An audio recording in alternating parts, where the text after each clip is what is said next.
Assalamualaikum warahmatullahi wabarakatuh. Bersyukur kita kepada Allah dengan mengucapkan Alhamdulillah. Bersolawat kita kepada Rasulullah Sallallahu Alaihi Wasallam dengan mengucapkan Allahumma sholli ala Sayyidina Muhammad wa ala ali Sayyidina Muhammad. Sahabat channel Cahaya Sholawat Wahid yang mulia dan dicintai Allah, semoga Anda selalu dalam keberkahan, nikmat rezeki dan kesehatan. Amin ya rabbal alamin. Saudara-saudariku yang mulia dan dicintai Allah, pada perjumpaan kita kali ini kita akan membahas mengenai sejatinya sholawat itu untuk menguatkan diri seorang hamba. Sejatinya sholawat itu untuk menguatkan diri seorang hamba. Saudara-saudariku yang mulia, untuk kita umat Islam agar senantiasa menghiasi hidup ini dengan bersolawat kepada Nabi besar Muhammad Sallallahu Alaihi Wasallam. Meskipun solawat itu untuk Nabi, sejatinya solawat tersebut diperuntukkan bagi diri seseorang hamba yang mengucapkannya. Solawat pada hakikatnya merupakan bacaan yang mengamankan sekaligus menguatkan diri seorang hamba di tengah dunia yang penuh hiruk pikuk ini.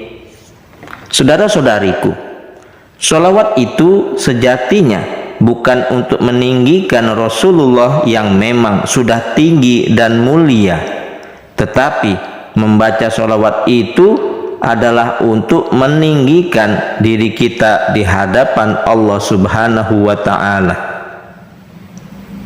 Nah, saudara-saudariku yang mulia, di samping sebagai penguat dan pengaman hidup, membaca sholawat juga merupakan salah satu bentuk penghormatan dan balas jasa bagi orang yang paling berjasa dalam hidup seorang manusia, yaitu Nabi besar Muhammad Sallallahu Alaihi Wasallam.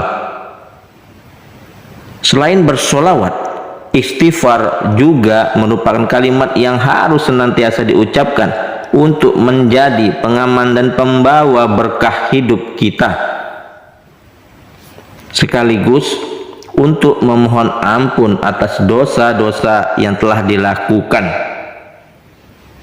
Istighfar merupakan kalimat yang akan melindungi diri kita dari segala macam perbuatan dosa.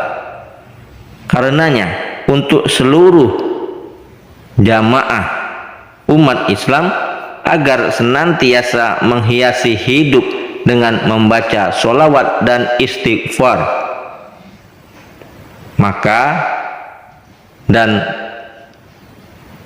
keutamaan serta makna dalam berdakwah antara satu muslim dengan muslim lainnya ketika melaksanakan dakwah harus senantiasa menguatkan sebagaimana yang dicontohkan baginda Nabi besar Muhammad Sallallahu Alaihi Wasallam.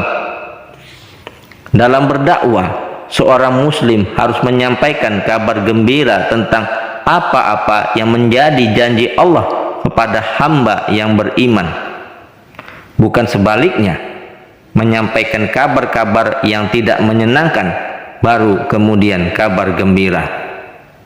Saudara-saudariku yang mulia, dakwah sebagaimana yang diwasiatkan oleh Rasulullah Sallallahu Alaihi Wasallam adalah saling menguatkan, saling mendekatkan, dan saling menolong, bukan sebaliknya. Nah, saudara-saudariku yang mulia, dengan cara demikian maka kita akan dapat merasakan hidup beragama benar-benar membawa kesukacitaan dan kelapangan. Kita akan bisa berislam dengan kesukacitaan, bukan dengan hati yang resah. Justru Islam hadir membawa kelapangan. Hakikat pembaca solawat sebenarnya adalah seumpama Nabi itu adalah telaga yang penuh dengan air, sedangkan bacaan solawat yang dibaca adalah laksana batu yang dilempar ke telaga tersebut. Maka karena penuh, airnya tentu akan meluap dan meluber. Nah, luapan dan luberan itu yang bermakna bahwa jika kita mendoakan Nabi Muhammad SAW berupa sholawat, hakikatnya adalah kita mendoakan diri kita sendiri. Saudara-saudariku yang mulia dan dicintai Allah, adapun di antara fadilah keutamaan membaca sholawat, yaitu di antaranya yang pertama, barang siapa membaca sholawat 1 kali, Allah akan menurunkan rahmat untuknya 10 kali, menghapus 10 dosa dan mengangkat 10 derajat. Hal ini sesuai dengan sabda Rasulullah Sallallahu Alaihi Wasallam, barang siapa bersolawat kepadaku 1 kali solawat, maka Allah memberikan rahmat kepadanya 10 kali. Hadis riwayat Muslim. Barang siapa bersolawat kepadaku 1 kali, maka Allah akan memberi rahmat kepadanya 10 rahmat, menghapuskan 10 dosa dan mengangkat derajatnya 10 derajat. Hadis riwayat Ahmad, Nasai dan Al-Hakim. Yang kedua, barang siapa bersolawat kepada Nabi Muhammad Sallallahu Alaihi Wasallam dalam 1 hari 100 kali, maka Allah memenuhi 100 hajatnya, yakni 70 hajat akhirat dan 30 hajat dunia. Nabi Sallallahu Alaihi Wasallam bersabda, barang siapa membaca sholawat kepadaku dalam 1 hari 100 kali, maka Allah memenuhi hajatnya 100 hajat, yang 70 untuk hajat akhiratnya dan yang 30 untuk hajat dunianya. Hadis riwayat Ibnu Nazar. Lalu yang ketiga, barang siapa bersolawat ketika 10 kali setiap pagi dan sore 10 kali, akan mendapat syafaat atau pertolongan Rasulullah Sallallahu Alaihi Wasallam pada hari kiamat. Rasulullah Sallallahu Alaihi Wasallam bersabda, barang siapa bersolawat kepadaku Nabi Muhammad ketika pagi 10 kali dan ketika sore 10 kali, syafaatku akan menjumpainya pada hari kiamat. Hadis riwayat Tabrani. 4. Orang yang terbanyak membaca sholawat kepada Nabi Muhammad Sallallahu Alaihi Wasallam akan menjadi orang yang lebih utama di sisi Rasulullah Sallallahu Alaihi Wasallam.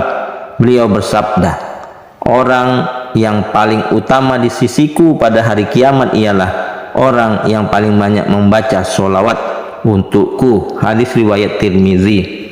5. Dari Abdullah bin Amr bin As, ia mendengar Rasulullah Sallallahu Alaihi Wasallam bersabda, apabila kamu mendengarkan muazin, maka ucapkanlah seperti apa yang ia ucapkan. Kemudian bersolawatlah kepadaku, karena barang siapa yang bersolawat atasku 1 kali saja, maka Allah akan bersolawat kepadanya 10 kali. Kemudian mintakanlah untukku al-wasilah, sesungguhnya ia adalah kedudukan di surga yang tidak layak kecuali hanya untuk seorang hamba dari hamba-hamba Allah, dan aku berharap agar hamba tersebut adalah aku. Barang siapa yang meminta kepada Allah al-wasilah untukku, maka berhak atasnya syafaat. Hadis riwayat Muslim. Yang keenam, dari Abu Darda berkata, telah bersabda Rasulullah Sallallahu Alaihi Wasallam, perbanyaklah sholawat atasku pada hari Jumat, karena ia disaksikan dan para malaikat pun menyaksikan. dan sungguh tidak ada seseorang bersolawat atasku kecuali akan diperlihatkan kepadaku solawatnya hingga ia selesai darinya. Dia mengatakan, aku berkata, dan juga setelah meninggal dunia. Nabi menjawab, sesungguhnya Allah mengharamkan bumi untuk memakan jasad para nabi. Hadis riwayat Ibnu Majah dan Al-Munziri menyatakan Zaid. 7. Rasulullah Shallallahu Alaihi Wasallam bersabda, hari yang paling utama adalah hari Jumat. Pada hari itu Adam diciptakan dan diwafatkan. Pada hari itu pada hari itu ditiup sangkakala dan terjadi suara keras yang mematikan. Maka perbanyaklah sholawat atasku pada hari itu. Sesungguhnya sholawat kalian diperlihatkan kepadaku. Hadis riwayat Ahmad, Abu Daud, disahihkan oleh Al-Albani. Yang ke-8, Abu Umamah berkata, Rasulullah Shallallahu Alaihi Wasallam telah bersabda, perbanyak membaca sholawat kepadaku pada hari Jumat, karena sholawat itu dari umatku diperlihatkan pada tiap-tiap hari Jumat. Barang siapa yang lebih banyak halawatnya kepadaku, maka ia lebih dekat kedudukannya dariku. Hadis riwayat Al-Baihaqi, dihasankan oleh Al-Albani. Yang ke-9, Abu Hurairah berkata, Rasulullah Shallallahu Alaihi Wasallam bersabda, sungguh merugi orang yang disebutkan diriku di sisinya namun tidak bersolawat atasku. Hadis riwayat At-Tirmizi. Berkata Al-Albani bahwa hadis ini hasan sahih. 10. Ibnu Abbas berkata, telah bersabda Rasulullah Shallallahu Alaihi Wasallam, barang siapa melupakan atau meninggalkan sholawat terhadapku, maka akan tersalah dari jalan surga. Hadis riwayat Ibnu Majah, disahihkan oleh Al-Albani dengan hadis lain.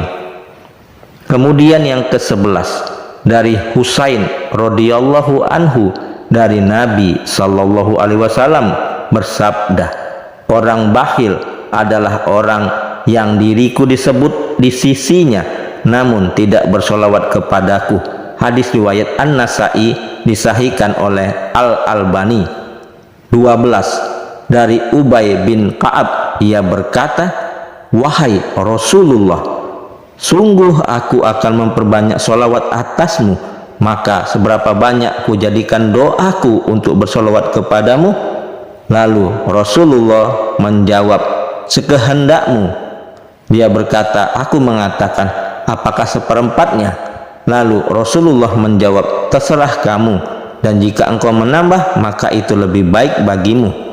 Aku berkata, apakah separuhnya? Rasul menjawab, terserah kamu, dan jika kamu menambah, maka itu lebih baik bagimu. Aku lalu berkata, apakah 2/3-nya? Lalu Rasulullah menjawab, terserah kamu, dan jika kamu menambahnya, maka itu lebih baik bagimu. Aku berkata lagi, apakah aku bersolawat kepadamu ya Rasulullah sepanjang hariku? Lalu Rasulullah bersabda, kini telah cukup keinginan dan kesungguhanmu, dan Allah mengampuni dosa-dosamu. Hadis riwayat Ahmad dan At-Tirmizi. Ia mengatakan hadis hasan sahih, dan Al-Albani menyetujuinya.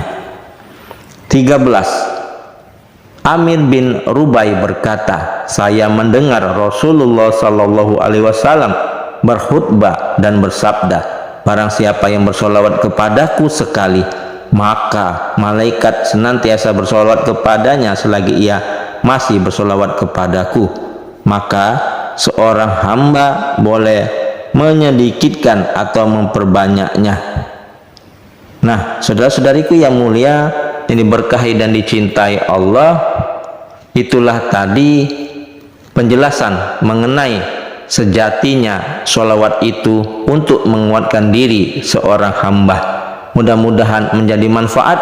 Adapun yang benarnya datangnya dari Allah, yang salah adalah kesilafan dari diri saya pribadi. Kepada Allah saya mohon ampun.